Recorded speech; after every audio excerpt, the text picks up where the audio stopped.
किसी भी भय को अपने पास मत फटकने दो। समस्त भय और चिंताएं इच्छाओं का परिणाम है। तुम स्वयं ही अपने सामने भूतों, प्रेतों, शत्रुओं, मित्रों, पड़ोसियों, झीलों, नदियों और पहाड़ों के रूप में तुम ही हो, प्रकट होते हो। वास्तव में तुम ही आत्मा हो। तुम ही नाम रूप आत्मा, अनात्मा भी, हर एक चीज तुम हो। भूत, प्रेत, देवता और देवदूत, पापी और महात्मा, सब तुम ही हो। स्वप्न अवस्था में तुम एक भेड़िया देखते हो और डरते हो कि भेड़िया तुम्हें खा जाएगा। तुम डर जाते हो, किंतु जिसे तुम देखते हो वह भेड़िया नहीं है, वह तुम खुद ही हो। अतः जागृत अवस्था में भी मित्र अथवा शत्रु तुम ही हो। तुम्हारा घोर से घोर शत्रु है वह तुम हो, दूसरा कोई नहीं। पृथकता, भिन्नता के इस विचार को अपने हृदय से दूर कर दो। मित्र या शत्रु का रूप तुम्हारा कोरा स्वप्न है।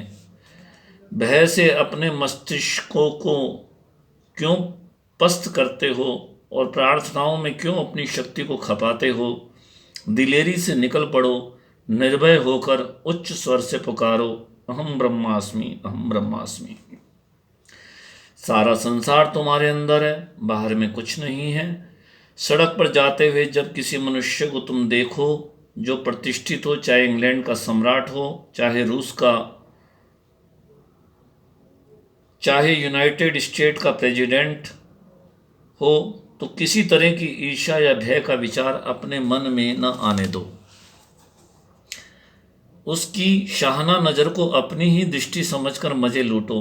मैं वही हूं, अन्य कोई नहीं।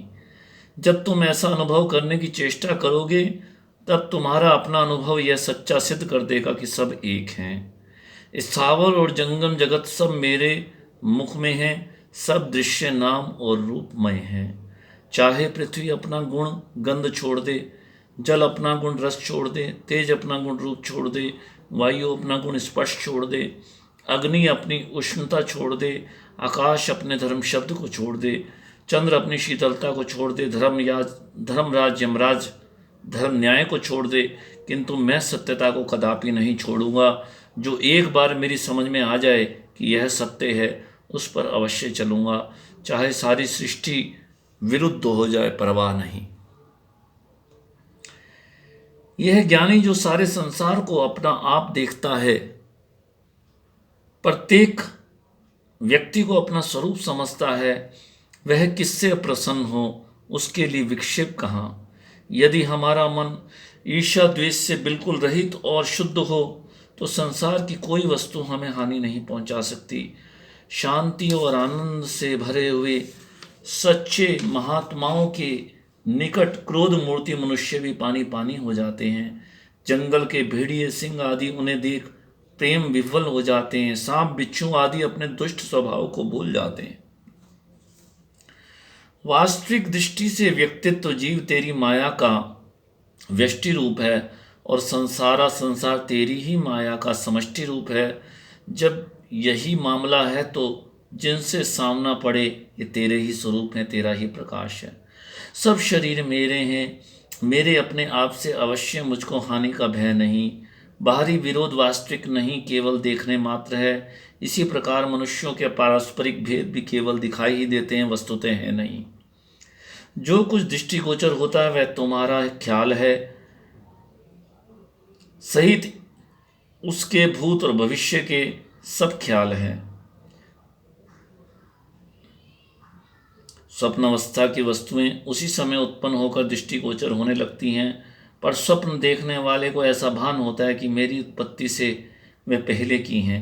यद्यपि ये उसी समय उत्पन्न होती हैं, पर भ्रांति से ऐसा समझा जाता है कि पहले पैदा हुई थी। ठीक इसी प्रकार जागृत अवस्था के समान और उसका ज्ञान भी दोनों एक ही समय उत्पन्न होते हैं, किंतु अविद्या के जोर से उन वस्तुओं के संबंध से यह ख्याल भी साथ ही होता है कि इन वस्तुओं की स्थिरता है, अर्थात यह ख्याल ये वस्तुएं वे ही हैं जो पहले देखी थी। हे ब्रह्म ज्ञान के उत्तराधिकारियों, तुम अपने ही भ्रम की कौल से मत जकड़े जाओ। तुम्हें कोई खींचने वाला नहीं, ये पंचभूत तुम्हारे बनाए हुए हैं। झिझक और भय को दूर कर दो।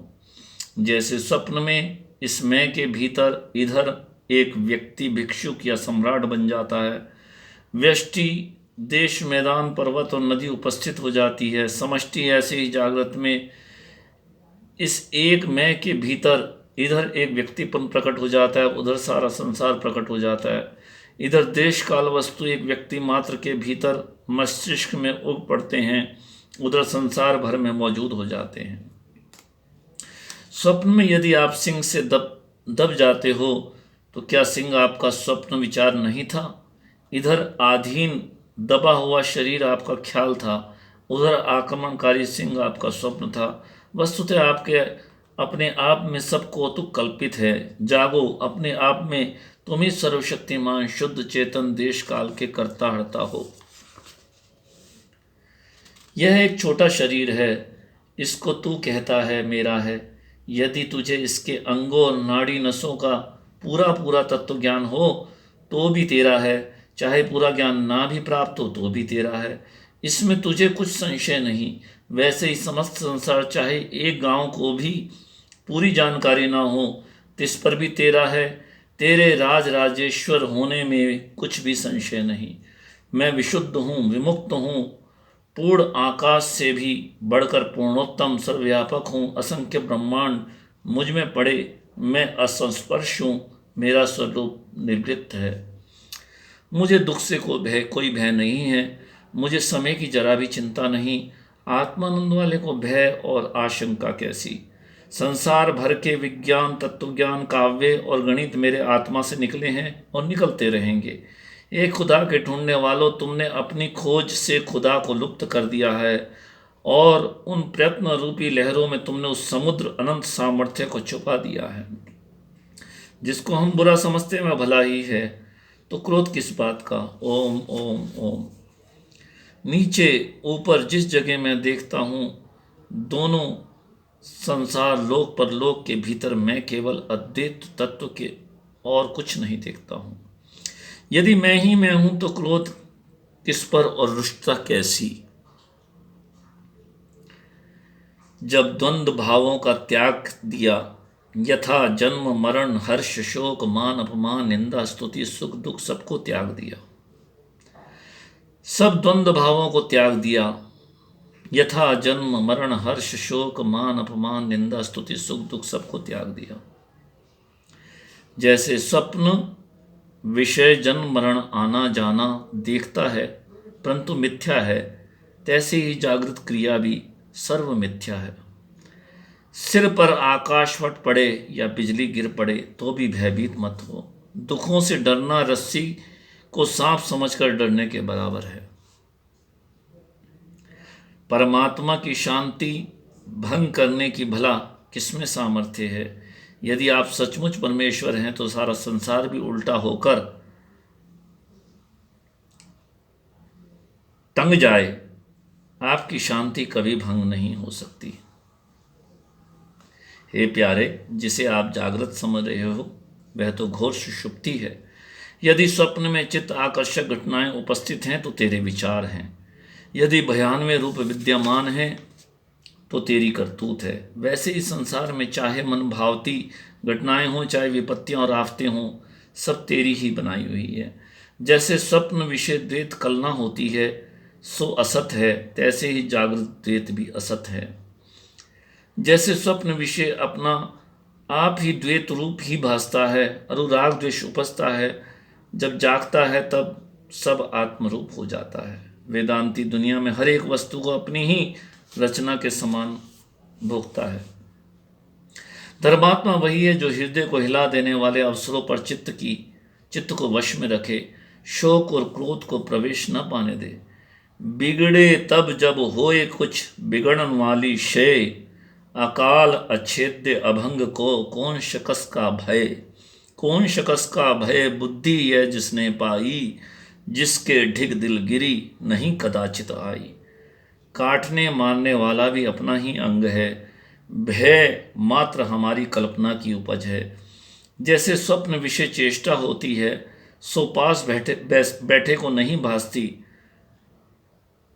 ताते है नहीं। जो कुछ द्वैत भासता है सो भ्रम मात्र है। जो कुछ होता है तो ज्ञानी को भी प्रत्यक्ष होता, सो ज्ञान काल विषय नहीं भासता, ताते भ्रम मात्र है।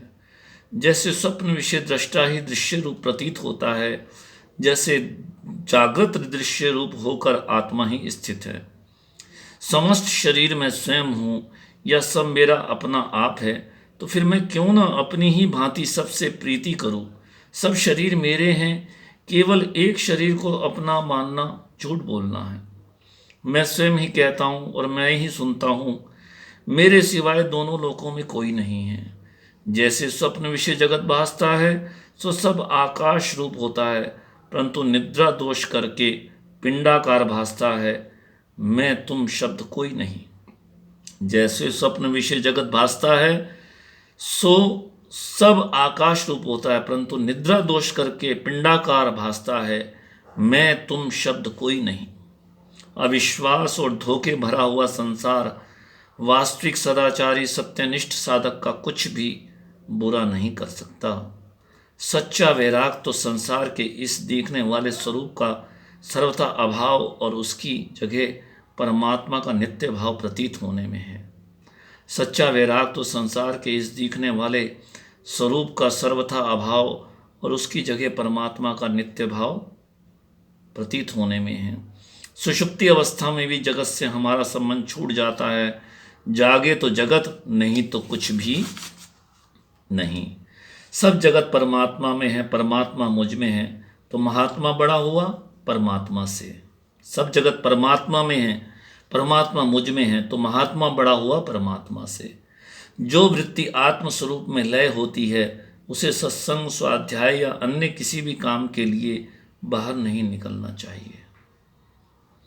अज्ञानियों को जो वस्तु जगत रूप दिखती है, वही ज्ञानी को ब्रह्म रूप दिखाई देती है। जिधर देखता हूँ, जहाँ देखता हूँ, मैं अपनी ही ताव और शो देखता हूँ।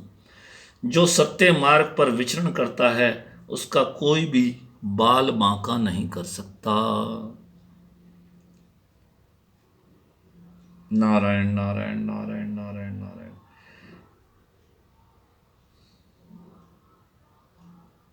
जो आने वाले कल की चिंता किए बिना प्रभु में रत रहता है, वही सहनशील है। नारायण नारायण नारायण।